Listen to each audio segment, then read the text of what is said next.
Let's go back in time to 1932 as Converse brings you historic footage of the legendary original Celtics with whom all great professional teams are compared.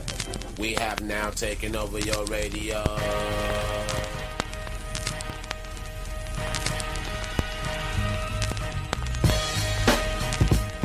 Richie Guerin is about to show you the most important step in getting past a man. It's the first one. And Oscar will inbound it. The men in green, the Milwaukee Bucks, that's Al Cinders against Bellamy. Anderson has Jordan. Allen shakes free, gets two! Gilmore on big stuff! Brother. lead Toledo artists. You get 21. 4:28 to go in the first quarter for the Cow Palace. Here's Barry. Jordan, open, Chicago with the lead! Hello, and welcome back to the Over and Back Classic NBA podcast. I am Jason Mann. With me always is Rich Kraetsch, and we are joined today by Philip Rossman-Reich. He is the editor of Orlando Magic Daily, as well as a contributor to Harvard Paroxysm, which is where you can find this very podcast. So, Philip, welcome to the program. Good to be here. Glad to finally be on. Talk some basketball history here. Yeah. So we are continuing our top 50 project, looking at the greatest players of NBA history, going through modern players and considering their cases. And today we are going to discuss Chris Webber. Looking at sort of the overall numbers for him, he is 125th all-time in win shares, 173rd in win shares per 48, 31st in box score plus minus, 34th in value over replacement player. For some of the all-time rankings, he is 72nd on the Bill Simmons pyramid, and he is 80th in the Slam 500. He has one All-NBA first team, 3 All-NBA second teams, and 1 third team. He has 1 season top 10 win shares per 48, 2 seasons value over replacement player, and 6 seasons top 10 blocks for plus minus. It's interesting.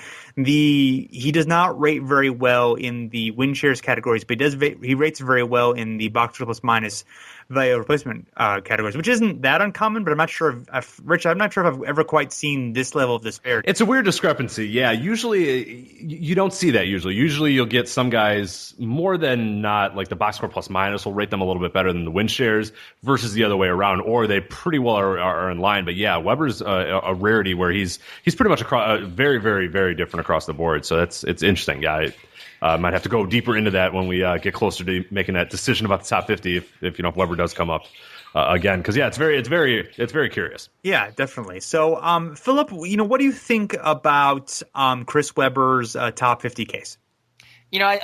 Webber came up, I think, in this era, at least he was in his prime during this era where there was all these great power forwards. I remember, watching him go up against Dirk, watching him go up against Duncan, watching him go up against Garnett. They're all in this conference too.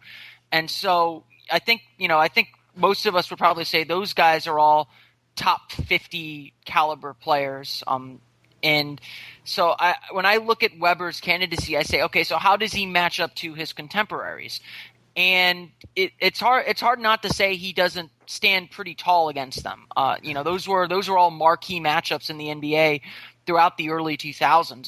Those are the matchups that you circled on the calendar for the national TV games. They were in the playoffs constantly, and maybe Weber was a little bit older than some of those guys, so maybe their primes didn't completely match up. But Weber did seem to put his best basketball on against those guys, but at the same time, his team seemed to be better than he was. Like when I think of those guys, I think that they were better individually, and maybe that's just because Weber did more for his team because he was I think he was just a much better passer than a lot of those guys outside of maybe Duncan and what he was asked to do for his team. So I think he certainly I certainly think he's in the argument, but when I look at him compared to his contemporaries, I kind of wonder, was he a product of the team that he was on, or was he really that much better than the guys around him in his day and age?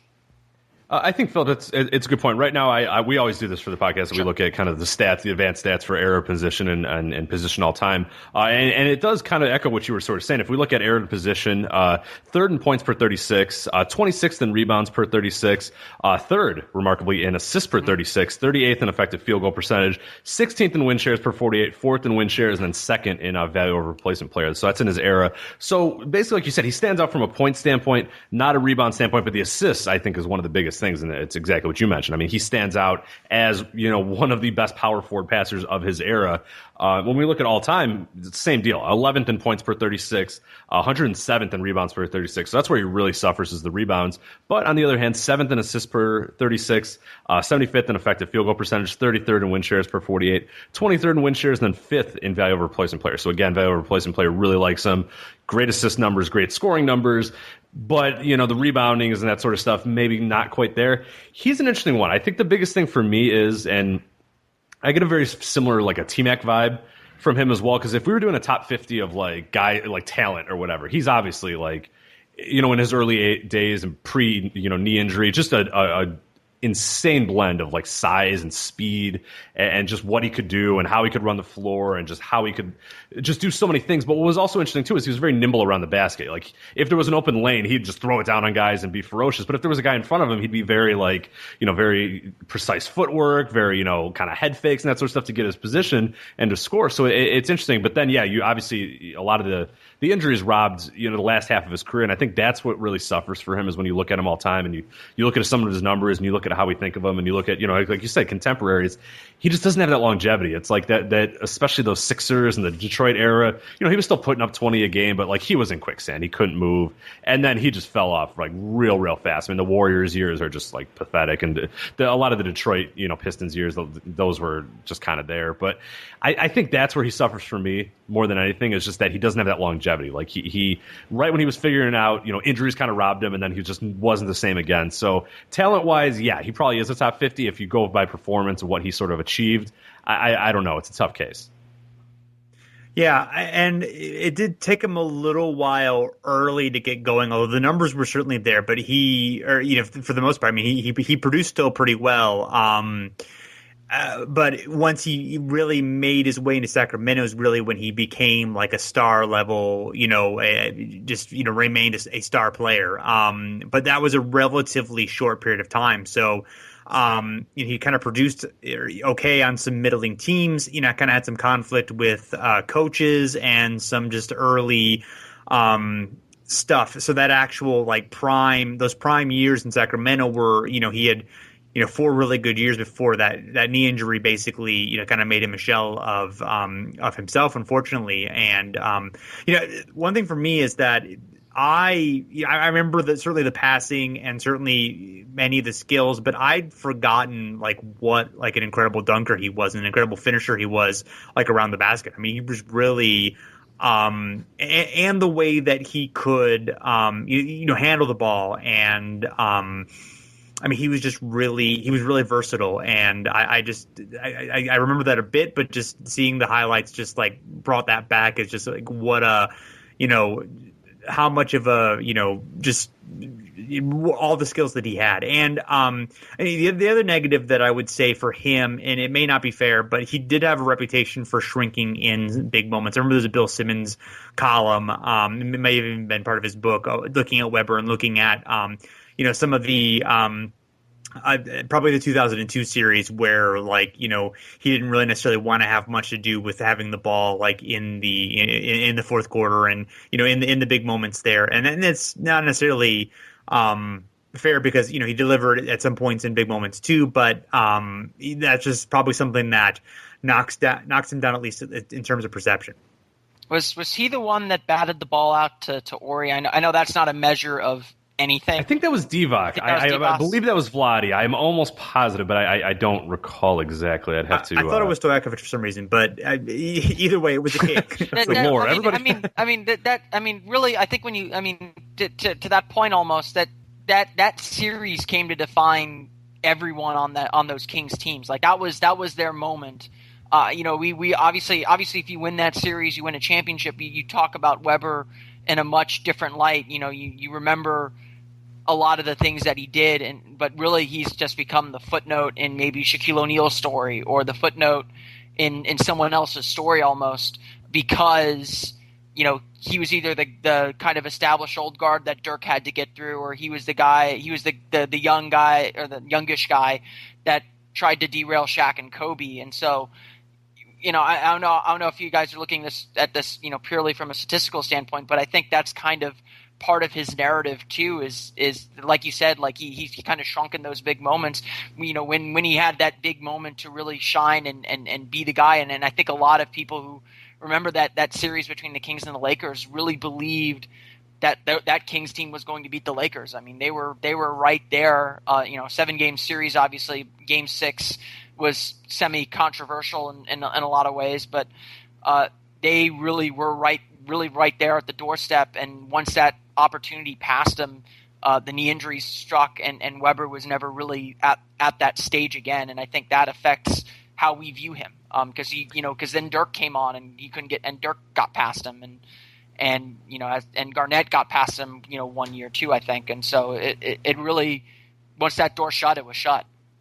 And I think one of the interesting things is you look at when the injury happened as well, and you look at that 2002-2003 Sacramento Kings team, which a lot of people forget. That was a really good team. They came back that next year. Webber was playing out of his mind that year. I think they had the number 2 seed, I believe, in the playoffs. They blew through the Utah Jazz. They were doing well against the Mavericks. And then Webber has that knee injury. They're done. They can't do anything. And then he comes back, and he's not nearly effective. And the team, it was over after that. Like, once he goes down in that series, it's pretty well done, and it's pretty well, that's it for the Kings.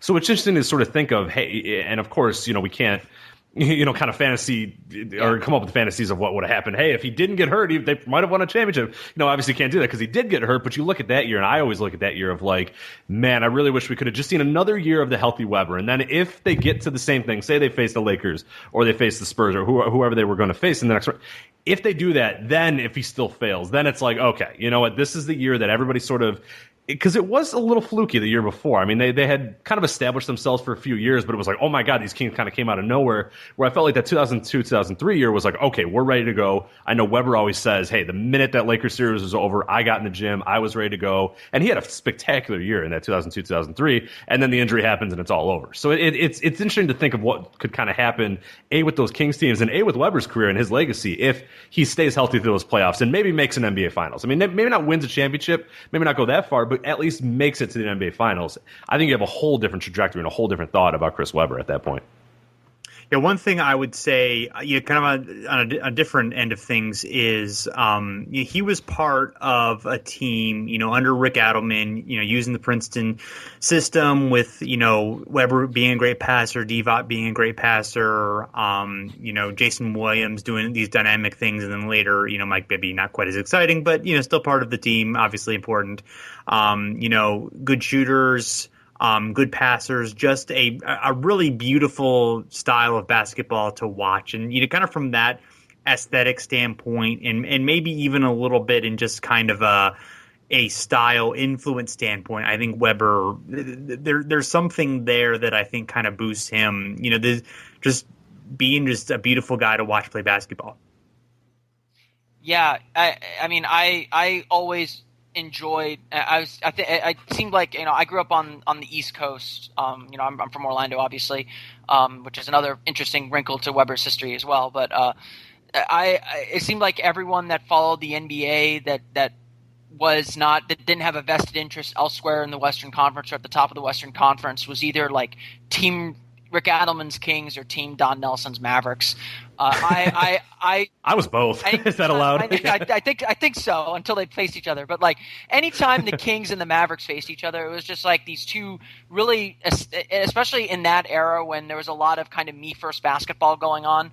When the Mavericks and the Kings faced each other, it was just kind of this like pure form of basketball being displayed on the court, and they were always a must-watch team, and certainly I don't think the stats bear this out too with how highly ranked Webber was and everything that he did for them, and I think the wins above replacement and box plus minus really shows that probably too.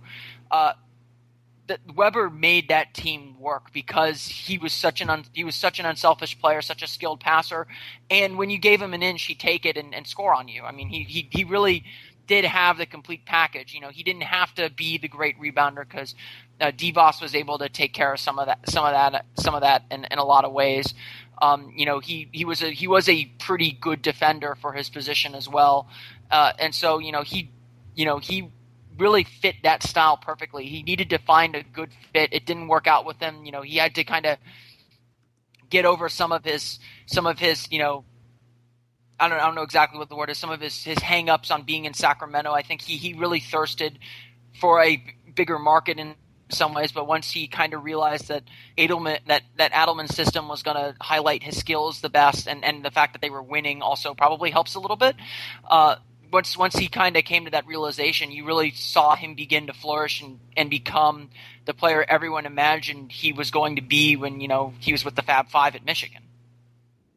Do you think any of his legacy is hurt by how many times he was traded, and especially being traded so early in his career, a number of times, and then later in his career just kind of bouncing around as well? We always sort of think of him immediately as a Sacramento King, but as Jason said at the top of this, that was really not a big part of his career. He had, it's the biggest part that we remember, but he had, equal amount of length in numerous different spots. So it's interesting how he doesn't really have a home base. And we've sort of seen throughout this top 50 project that those sort of guys that seem to bounce around and don't seem to have a home base or a team that they're sort of directly aligned with have an issue with legacy. Like, we don't really kind of regard them quite as high.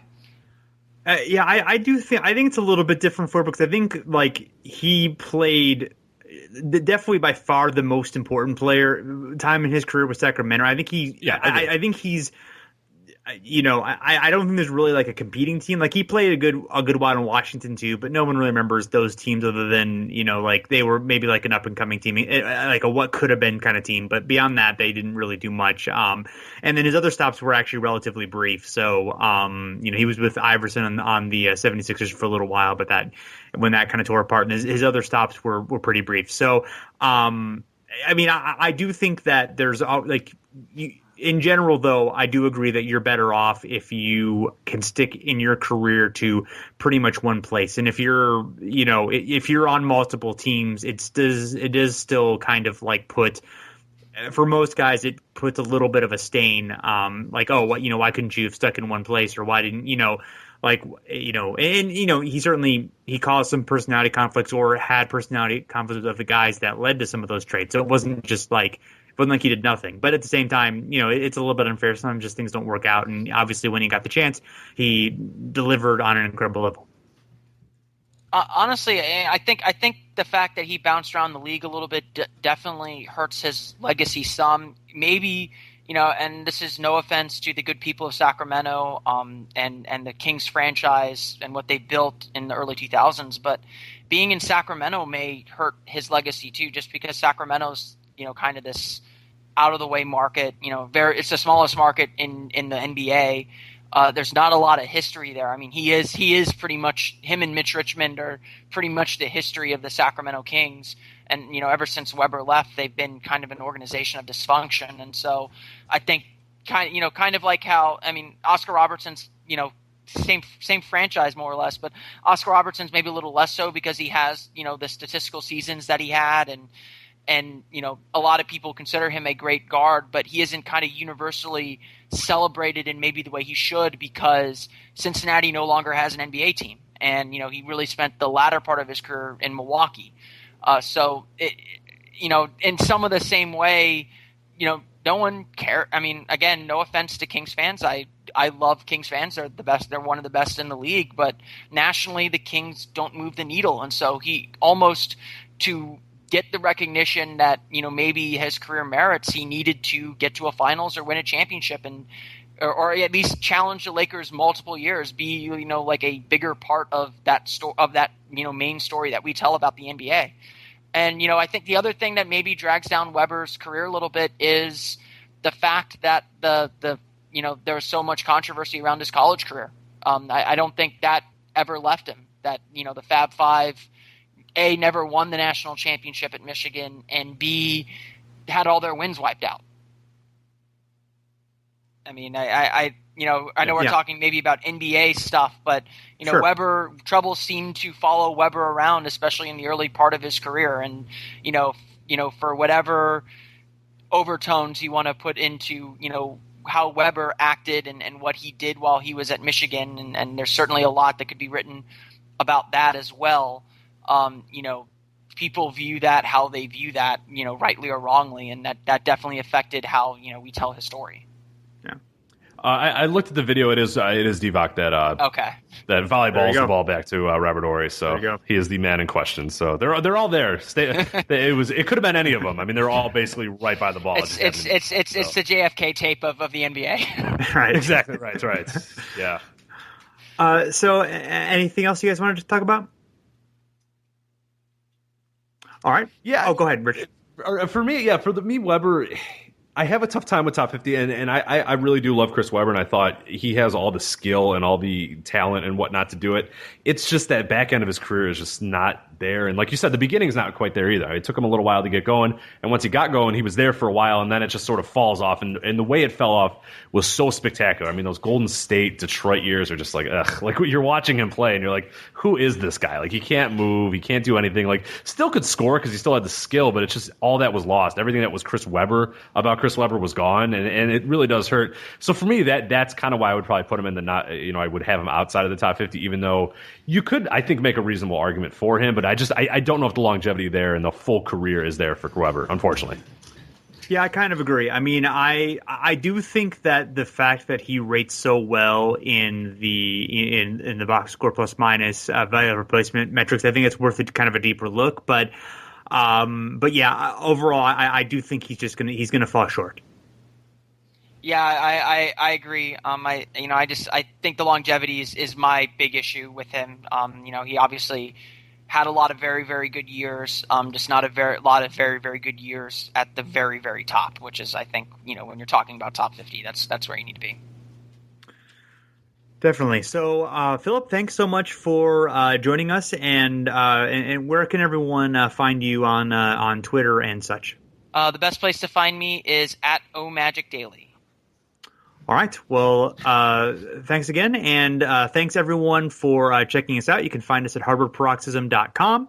And we are on iTunes, both the Harvard Paroxysm Network and our podcast, Over and Back. We would love if you would give either or both a rating and a review. Let people know that it's great. That helps spread the word. And you can find our forums at overandbacknba.com. And you can find us on Twitter and Facebook at Over and Back NBA. So until next time, thanks for listening and goodbye.